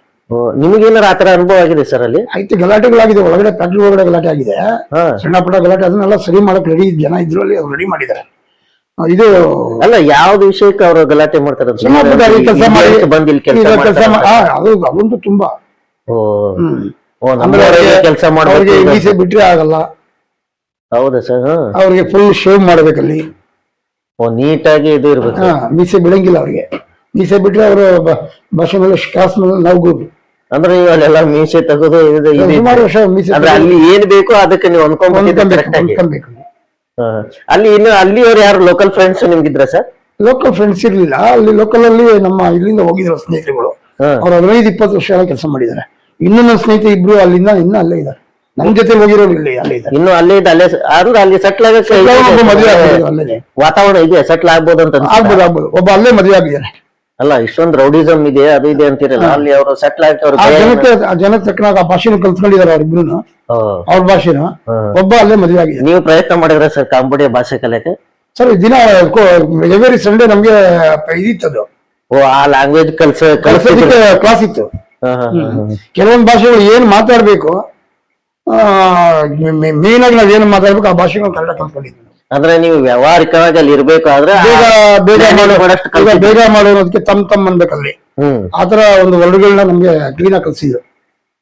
ಅಂದ್ರೆ ಅದೇ ಮ್ಯಾನೇಜ್ ಮಾಡೋಷ್ಟು ನೀವು ಕಲ್ತಿದ್ರಿ, ಬೇಗ ಮಾಡಿ ಅನ್ನೋದಕ್ಕೆ, ಇಲ್ಲಿ ಬಾ ಅಂತ ಕಲಿಯೋದಕ್ಕೆ, ಈ ತರ ವರ್ಡ್ಗಳನ್ನ ಬೇಗ ಕಲಿಸ್ತಿದ್ರು. ಅಂದ್ರೆ ಅಲ್ಲಿ ಆ ಲ್ಯಾಂಗ್ವೇಜ್ ಗೆ ಅವ್ರು ಅಷ್ಟೊಂದು ಪ್ರಿಫರೆನ್ಸ್ ಕೊಡ್ತಾರೆ. ಬಟ್ ಇಲ್ಲಿ ನೀವು ಬೆಂಗಳೂರು ಕನ್ನಡ ನೋಡಿದಾಗ ಏನ್ ಅನ್ಸುತ್ತೆ? ನಮ್ ಭಾಷೆನೇ ಇದಾಗ್ತದೆ, ಕನ್ನಡ ಸಂಘಗಳು ಉಟ್ಕೊಂಡಿದ್ದು ಹೋರಾಟ ಮಾಡ್ಬೇಕು, ಕನ್ನಡ ಅಲ್ಲಿ ಆ ಭಾಷೆ ಹೋರಾಟ ಇಲ್ಲ. ಬೇರೆ ಕಂಟ್ರಿಗಳಲ್ಲಿ ಎಲ್ಲೂ ಹೋರಾಟ ಇಲ್ಲ, ಏನಿಲ್ಲ. ಮತ್ತೆ ನಾವು ಈ 2 years ಬ್ಯಾಕ್ ನಮ್ ಮೂರ್ ಕಂಟ್ರಿಗೆ ನಾವು ಟೂರ್ ಹೋಗಿದ್ವಿ. ಹೌದಾ ಸರ್? ಕಾಂಬೋಡಿಯಾ, ಮಲೇಷಿಯಾ, ಸಿಂಗಾಪುರ್, ಥೈಲ್ಯಾಂಡ್ಗೆ ಹೋಗಿ ಬಂದ್ವಿ ಮೊನ್ನೆ. ನಾವು 2 years ಬ್ಯಾಕ್. ಎಲ್ಲೂ ಅವ್ರದ್ದು ಸಂಘಗಳಿಲ್ಲ, ಮತ್ತೆ ಅವ್ರ ಭಾಷೆಗಳು ಇದರಲ್ಲಿ ಯಾವ್ದು ಇಲ್ಲ, ಎಲ್ಲ ಒಂದೇ ಅವ್ರದ್ದು. ಈ ನಮ್ಮ ಕರ್ನಾಟಕದಲ್ಲಿ, ನಮ್ಮ ರಾಜ್ಯಗಳಲ್ಲಿ, ನಮ್ಮ ದೇಶದಲ್ಲಿ ಅದೊಂದು ದುರಂತ ಅಂತ ಅನ್ಸುತ್ತೆ. ನಮ್ ಭಾಷೆ ನಾವು ಉಳಿಸ್ಕೊಡಿ ಉಳಿಸೋಕಿನ ನಾವೇ ಸರಿಯಾಗಿ ಬಳಸ್ಬಿಟ್ರೆ ತಾನೇ ಉಳಿಯುತ್ತೆ. ಬಟ್ ನೋಡಿ ಕಾಂಬೋಡಿಯಾ ಅಂತ ದೇಶದಲ್ಲಿ ಅವರು ತಮ್ಮ ಭಾಷೆ ಬಗ್ಗೆ ಎಷ್ಟೊಂದು ಅಭಿಮಾನ ಇಟ್ಕೊಂಡಿದ್ದಾರೆ. ಒಂದೇ ಭಾಷೆ, ಒಂದೇ. ಈಗ ನೀವು ಅಲ್ಲಿ ಸೆಟ್ಲ್ ಆಗಿದ್ದಾರೆ ಅಂದ್ರೆ ಫ್ರೆಂಡ್ಸ್ ಈಗ ಕಾಂಟ್ಯಾಕ್ಟ್ ಇದ್ದಾರೆ? ಅಲ್ಲಿ ಇದೆಲ್ಲ ನೀವು ಚರ್ಚೆ ಮಾಡ್ತಿರ್ತೀರಾ? ಬಂದಾಗ ನಾವು ಕರೀತಾರೆ, ಇಲ್ಲಿ ಬರ್ತಾರೆ, ಬೆಂಗಳೂರಿಗೆ ಬಂದಾಗ ಕರೀತಾರೆ, ಮಾತಾಡ್ಸ್ತೀವಿ. ಹೌದಾ ಸರ್? ಇಲ್ಲ ಫೋನ್ ಆದ್ರೂ ಮಾಡಿಸ್ತಾರೆ. ಅಂದ್ರೆ ಏನು ನಿಮ್ದು ಆ ಮೆಮರೀಸ್ ಎಲ್ಲ ಹಂಚ್ಕೋತೀರ? ಈಗ ನಿಮ್ಗ ಒಬ್ರ ಮಗ ಅಂದ್ರೆ ಅವ್ರಿಗೇನ್ ಪಾಲಿಟಿಕ್ಸ್ ಪಾಲಿಟಿಕ್ಸ್ ಬೇಡ ಸರ್ ನಮ್ಮ ಮಗನಿಗೆ. ಯಾಕೆ ಈಗ ಬಿಸ್ನೆಸ್ ಲೈನ್ ತೋರಿಸಿದೀವಿ. ಏನ್ ಮಾಡ್ಕೊಂಡಿದ್ರಿ? ನಾವು ಲಾರಿ ಉಟ್ಕೊಂಡಿದೀವಿ ಸರ್. ನಾವು ಆ ಬಿಸ್ನೆಸ್ ಲೈನ್ ಅಲ್ಲಿ ಅವನಿಗೆ ಇಂಪ್ಲಿಮೆಂಟ್ ಮಾಡೋಣ ಅಷ್ಟೇ. ಅಲ್ಲ, ಅವ್ರಿಗೆ ಇಂಟ್ರೆಸ್ಟ್ ಇಲ್ಲ ಪಾಲಿಟಿಕ್ಸ್ ಬರ್ಬೇಕು? ಇಂಟ್ರೆಸ್ಟ್ ಇಲ್ಲ ಅವನಿಗೆ. ಅಂದ್ರೆ ಯಾಕಂದ್ರೆ ನೀವು ನಿಮ್ ತಂದೆಯವರು ಸ್ವಲ್ಪ ಆಲ್ಮೋಸ್ಟ್ ಆಲ್ ಆ ಹುಡುಗರ ಜೊತೆ ತಿರುಗಾಡ್ತಾನೆ ಪಾಲಿಟಿಷಿಯನ್. ಅವನಿಗೆ ಬೇಕಿಲ್ಲ ಅಂತ ನನ್ನ ಅನಿಸಿಕೆ ಈ ಜನದಲ್ಲಿ. ಅದು ಅಲ್ಲ, ಅವರಿಗೆ ಇಂಟ್ರೆಸ್ಟ್ ಕೊಟ್ಟು ನಾನು ಬರ್ತೀನಿ ಅಂದ್ರೆ ಅವನಿಷ್ಟ, ಅದಕ್ಕೆ ನೀವು ಸಪೋರ್ಟ್ ಮಾಡ್ತೀರಾ? ಸಪೋರ್ಟ್ ಅದು ಅಂದ್ರೆ ನಿಮ್ಗೆ ಬೇಡ ಅಂತ? ನಮಗ್ ಬೇಡ. ಅಂದ್ರೆ ನಿಮ್ಗೇನ್ ಪಾಲಿಟಿಕ್ಸ್ ಅಷ್ಟು ಕಹಿ ಅನುಭವ ಆಗಿದೆ? ಜನ ನಂಬಿಕೆ ಇಲ್ಲ, ಜೊತೆನಲ್ಲೇ ಮೋಸ ಮಾಡ್ಬಿಟ್ಟಿರ್ತಾರೆ. ಅವ್ ಆ ಉದ್ದೇಶದಿಂದ ಬೇಡ ಯಾಕೆ ಸುಮ್ನೆ ಅಂತ ಹೇಳ್ಬಿಟ್ಟು. ನೋಡಿ ನಮ್ಮ ಯಲಹಂಕ ಕ್ಷೇತ್ರದ ಪರಿಸ್ಥಿತಿ ತಗೊಂಡ್ರೆ, ಈಗ ಜೊತೆಲಿ ಇದ್ದವರು ಮೊನ್ನೆ ಹೋಗಿ ಕೆಂಪೇಗೌಡ ಜಯಂತಿನ ಸಪರೇಟ್ ಆಗಿ ಮಾಡ್ತಾ ಇದ್ದಾರೆ.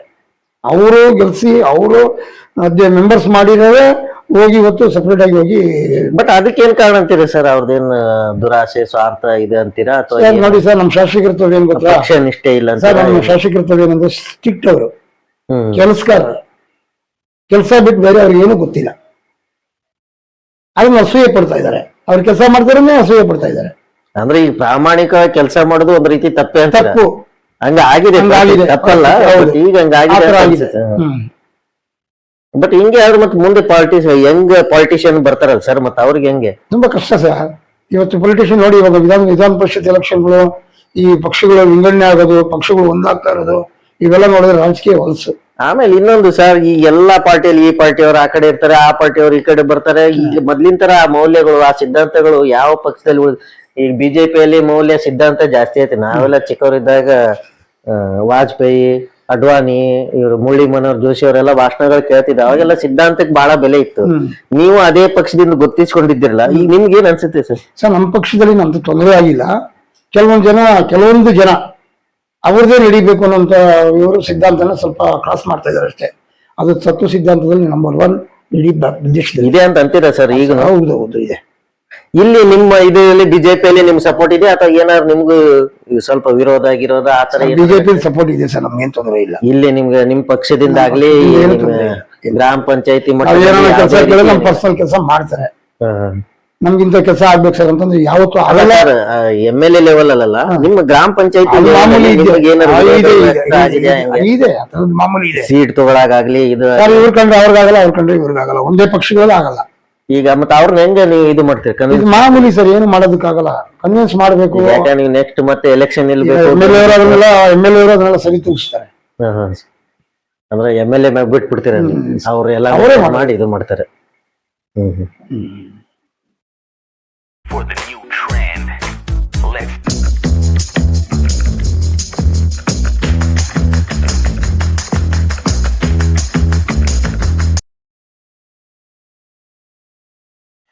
ಸರ್, ಈಗ ನೀವು ಬಿಜೆಪಿ ಪಕ್ಷದಲ್ಲಿ ಇರೋದ್ರಿಂದ ಕೇಳ್ತಾ ಇದ್ದೀನಿ. ಈಗ ನಿಮ್ಗೆ ಎಲ್ಲ ಕಡೆ ಆಲ್ಮೋಸ್ಟ್ ಅಲ್ಲಿ ಭಾರತದಲ್ಲಿ ಮೋದಿ ಹವಾ ಜಾಸ್ತಿ ಇದೆ. ಮೋದಿ ಅವರ ಬಗ್ಗೆ ನಿಮಗೆ ಏನ್ ಅನ್ಸುತ್ತೆ ಸರ್? 1947 ಸ್ವತಂತ್ರ ಬಂದ ತದನಂತರ ಕಾಂಗ್ರೆಸ್ನವರು ದುರಾಡಳಿತ, ಈ ನಮ್ಮ ದೇಶದ ಸಂವಿಧಾನ ಬರೆದಂತ ಅಂಬೇಡ್ಕರ್ ವಿರುದ್ಧ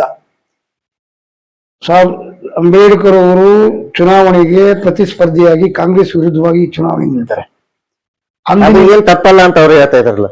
ಯಾವುದು?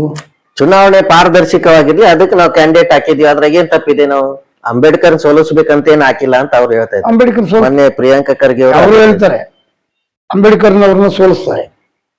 ಇಂದಿರಾ ಗಾಂಧಿ ಅವರಿಗೆ, ಮಹಾತ್ಮ ಗಾಂಧೀಜಿ ಅವರಿಗೆ, ಪಂಡಿತ್ ಜವಾಹರ್ಲಾಲ್ ನೆಹರು ಅವರಿಗೆ 106 ಎಕರೆ ಮಶಾನ ಮಾಡೋದಕ್ಕೆ ಜಾಗ ಇಟ್ಟಿದ್ದಾರೆ ಡೆಲ್ಲಿನಲ್ಲಿ. ಅದೇ ಅಂಬೇಡ್ಕರ್ ಅವ್ರನ್ನ ನದಿ ದಡದಲ್ಲಿ ಸುಡ್ತಾರೆ.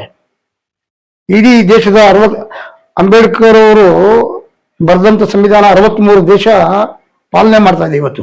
63 ದೇಶ.